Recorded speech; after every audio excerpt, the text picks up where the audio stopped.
Good day everyone, I am Stephen D. Santosaldes and today I will be talking about the age-related changes.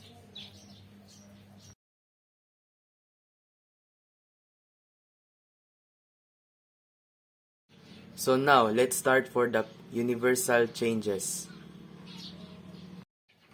Universal changes are changes of all individuals undergo as biological organisms. We all go through the process of growth and maturation.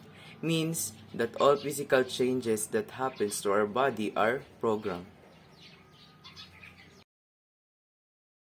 Group-specific changes are changes manifested and observed from members growing up together in a particular group, hence by dominant culture.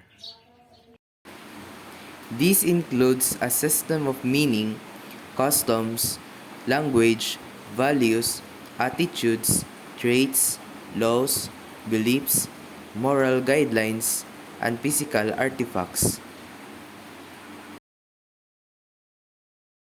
For the individual changes, everyone is unique. Everyone has a different development.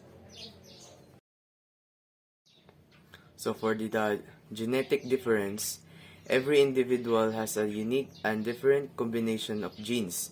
We are different in terms of personalities, intelligence, skin color, and etc.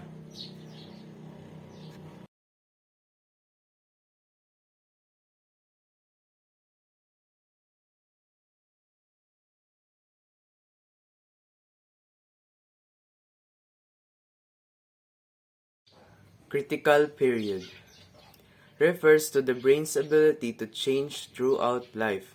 The brain has the amazing ability to recognize itself by forming new connections between cells.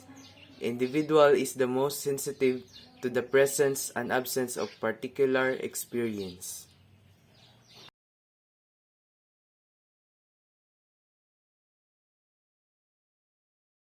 Sensitive period stage at which child may particularly responsive to specific forms of experience, particularly influenced by their absence.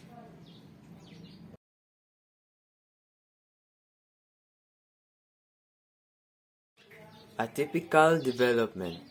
It is a kind of individual change, harmful to individual, and influenced by environment and genes.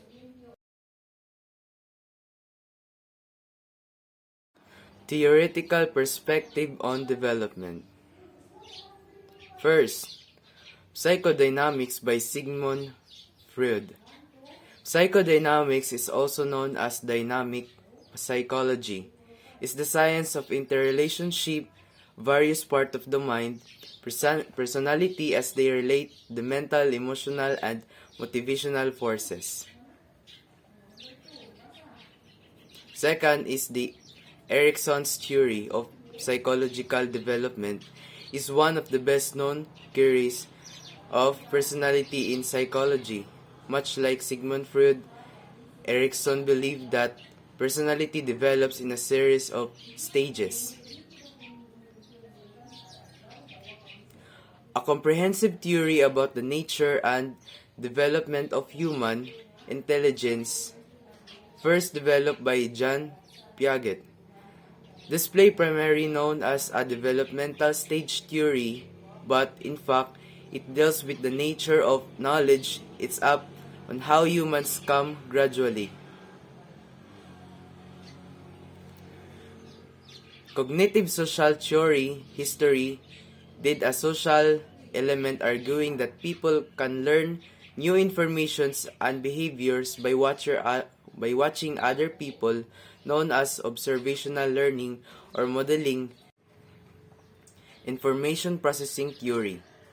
Developmental psychology adopt the information processing perspective account for mental development in terms of maturational changes in the basic of child's mind, and the theory is based on the idea that human process the information they receive rather than merely responding to stimuli.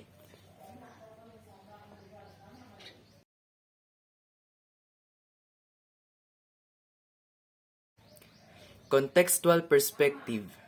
The contextual perspective is defined by Papalia Olds and Fieldman 2004 is the view of development that sees individual not as a separate entity interacting with the environment but as an invisible part of it regardless of how hard we try to avoid the role our surroundings play on our children's development.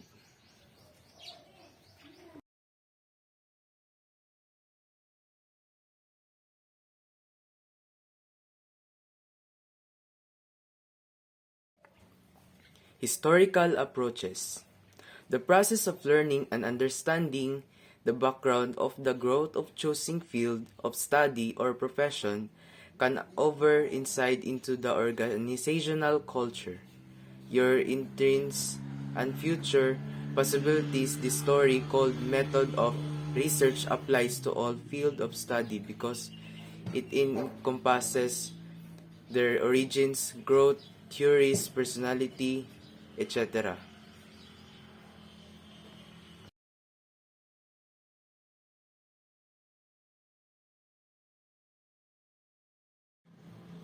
Ethological theory. The heart or essence of it is defining each behavior of interest. This gives as a self-correcting mechanism in one's approach to understand the most important contribution of classical ethnology. Add to it the basic knowledge we have of emotions and emotional development, and you can have an outline of a meaningful perspective on learning and meaningful concept of learning.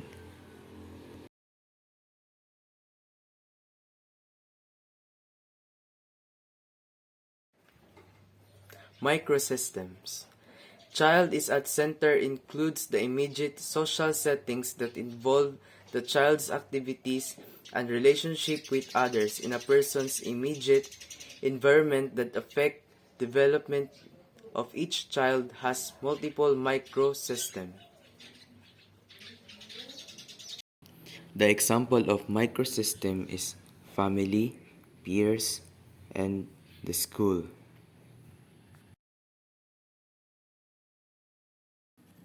Mesosystem.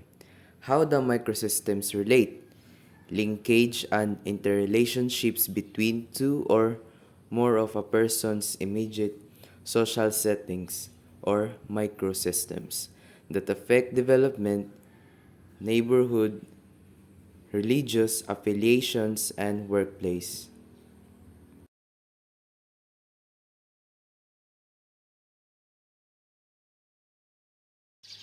Exosystem.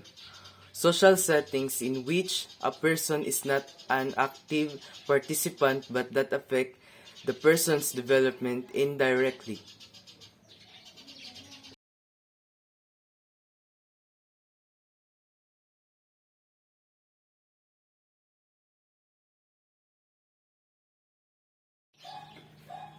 Macro system doesn't include child but nonetheless affects the child's societal and cultural values, laws, customs, and resources.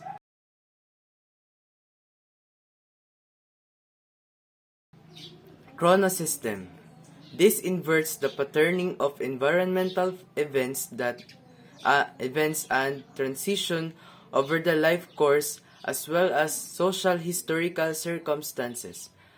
And the chronosystem affects the minority of child is also a big determiner in these future achievements.